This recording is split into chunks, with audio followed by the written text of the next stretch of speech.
Hola. Hace mucho que le vengo dando vueltas a este video porque cada vez que lo empiezo a escribir digo no, esto no es lo que quiero decir, y borro y reescribo y así una y otra vez, y ya me estoy volviendo loca porque necesito hablar de este tema. ¿Qué pasa? Hace poco Bad Bunny publicó un álbum llamado Un Verano Sin Ti, y a partir de agosto del 2022 va a estar empezando una gira que no solo abarca países de Latinoamérica donde históricamente se produce y se escucha reggaetón, sino que también incluye muchísimas ciudades de Estados Unidos, donde en los últimos 20 a 30 años la población latinoamericana creció muchísimo. Y acá obviamente me interesa preguntarme cuál es el motivo detrás de esto, tanto de por qué creció así la población latinoamericana e hispanohablante en Estados Unidos, como también por qué el sonido latino, la cumbia, el reggaetón o los corridos incluso, crecieron tanto en la población estadounidense. Y quién creo que es un ejemplo perfecto para hablar de esta nueva Latin Explosion que estamos viviendo en el 2022, porque sí, ya hubo una y fue en los 90s, San Benito. Durante los 90s existió un fenómeno cultural conocido como Latin Explosion, donde artistas como Shakira, Ricky Martin, Marc Anthony, Jennifer López y demás construyeron una especie de escena donde se volvió cada vez más popular combinar el inglés y el español en la música, haciendo que se introduzca a la cultura pop estadounidense blanca de los 90s el sonido con el que históricamente se asoció a los países latinos. Y acá pasaron a solidificarse en los medios masivos de comunicación la mayoría de los estereotipos que existen hoy de los latinos.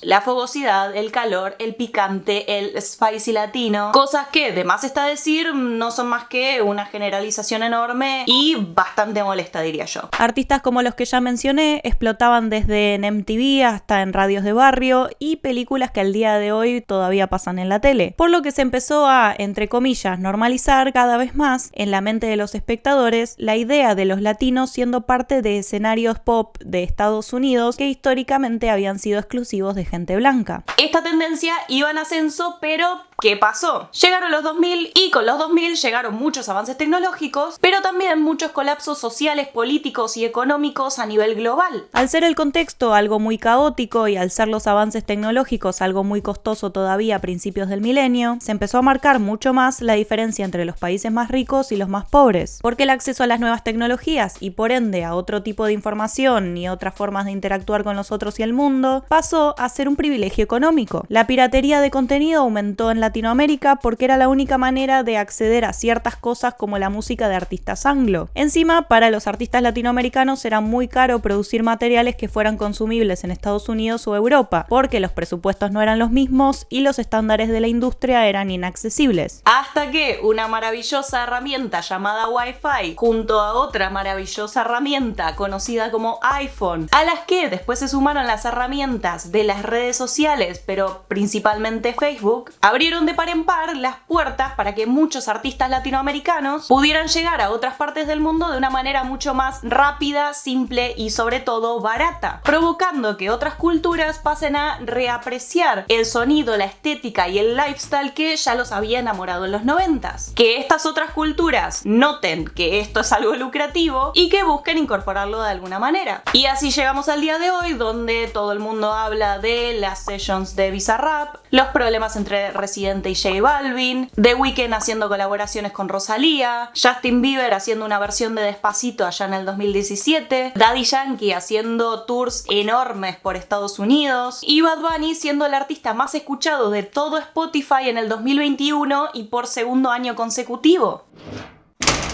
Para hablar de Bad Bunny voy a usar el último videoclip que salió hasta el momento en el que estoy grabando este video, que es Titi me preguntó. Para empezar, el video está situado en la ciudad de Nueva York, donde la población puertorriqueña supera el 1.000.000 de habitantes y donde la concentración de población hispana latina es la cuarta más grande de todos los estados, después de California, Texas y Florida. El video está lleno de referencias a la presencia latina en la ciudad, desde el rosario en el taxi hasta el nombre de la grocery store a la que entra. En la escena del principio, desde el nene dándole una flor a una nena hasta el tú tienes muchas novias, ¿verdad? Es algo muy estereotípico de la cultura latina y es la idea del macho que tiene no solo permitido, sino casi obligado tener muchas novias, o sea, muchas mujeres dando vueltas. En contraposición a la nena no queriendo aceptar la flor y respondiéndole a Titi que tiene como 3 novias en la escuela. Y de eso se trata toda la canción. Al principio, con esta mini historia nos está dando un gancho un poco sensiblote, pero cuando empieza el tema arrancan la joda y el perreo perreo como es típico en este estilo de música. Y que sí, que efectivamente tiene muchas novias y que simplemente las quiere presumir. Ahí lo secuestran en el medio del party y empieza el puente de la canción diciendo que en realidad quisiera enamorarse pero que no puede. Y lo obligan a casarse con una mujer que de repente baja del cielo. Que yo creo que es una referencia bastante clara a la Virgen María. Como se puede percibir en todo el video, hay mucha iconografía católica. Algo muy hispano, el catolicismo. Al mismo tiempo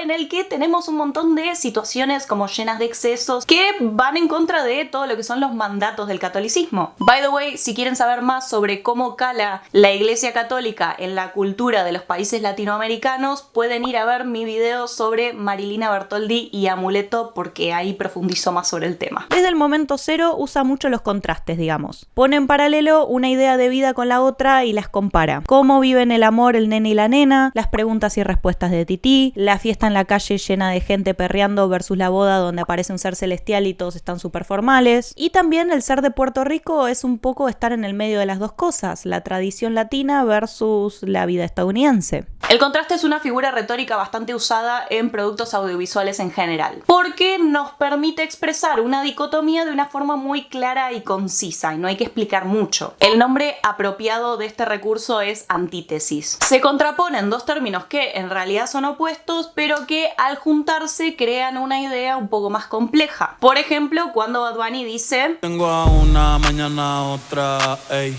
pero no hay boda. O cuando la está pasando bomba estando de joda, pero a la vez sonríe cuando está en la boda. En fin, es un recurso que está usando para contar lo que quiere contar, que básicamente es: no sé qué hacer porque no quiero elegir, quiero absolutamente todo.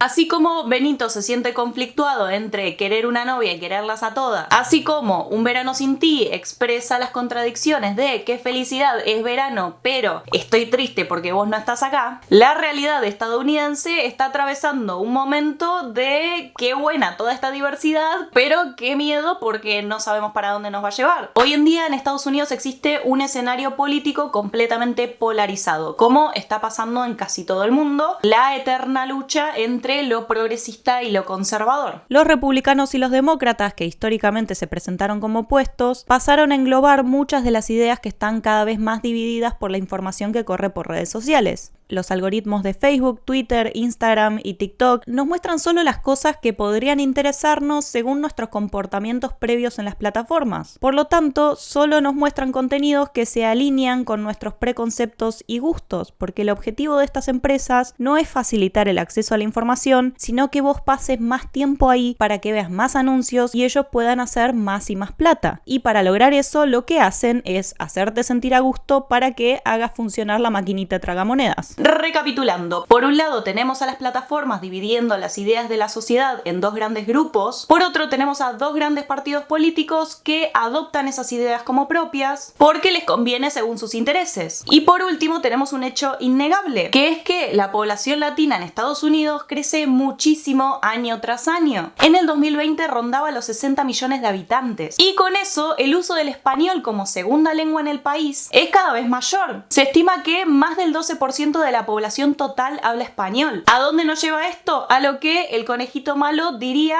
El perreo, ahora todos quieren ser latinos. Ser latino se puso de moda porque resulta algo como raro, exótico, novedoso y bla. Pero ¿qué pasa? No lo es. Es una población que está recontra instalada y presente en Estados Unidos desde hace muchísimos años. Y ni hablar de que es la población que cubre las 3/4 partes del continente. Entonces, como pasó con toda oleada migratoria a lo largo de la historia, se genera una dicotomía muy grande entre la aceptación y fascinación por estas nuevas culturas que cobran cada vez más protagonismo y el racismo y la xenofobia por parte de la población más conservadora. Cosas que vemos reflejadas en actos de discriminación hacia personas hispanas o latinas, mientras que en boliches, bares y demás pasan reggaetón y la gente se vuelve loca. Los contrastes son muy interesantes porque nos ayudan a entender mejor nuestras propias ideas y nos empujan un poco a tomar decisiones y decir, bueno, a ver dónde nos paramos frente a esta situación. Sin embargo, no podemos vivir en un mundo donde todo es blanco-negro, un camino o el otro, una idea o su opuesta. Tenemos que ser capaces de poder combinar esas ideas, los planes, las visiones, etc. Tomar de una corriente lo que nos cierra y dejar lo que no, y de otra, y así. La fiesta o la boda, ser latino o ser gringo, hablar inglés o español. ¿Para qué elegir si podemos tenerlo todo, no? Esa es la idea y por lo que creo que Bad Bunny la está pegando tanto en Estados Unidos. Porque está bien que existan diferentes culturas, está bien que existan diferentes lenguas y que cada quien forme bajo esas culturas y esas lenguas sus propias reglas y costumbres, tomando lo que les sirve y lo que no de cada cosa. Es sano que haya variedades y que las partes se contradigan, porque es así como vamos a crecer como sociedad, replanteándonos hasta nuestras costumbres más propias, como desafiando la idea del macho que tiene que tener a todas las mujeres o de la mujer que no puede tener a todas las mujeres. No podemos pretender que estamos todos de acuerdo ni que solamente nos podemos encerrar en dos grandes bandos. Podemos ser críticos, tenemos que ser críticos, incluso con nuestras propias ideologías, porque las ideas opuestas coexisten, todo tiene un positivo y un negativo, todo se contradice todo el tiempo. Y está perfecto que eso pase porque es parte de la naturaleza humana. En fin, hasta acá hemos llegado el día de hoy con este sobreanálisis de un tema que no debería ser sobreanalizado tanto. Espero que les haya gustado el video, nos veremos la próxima, que espero que sea pronto.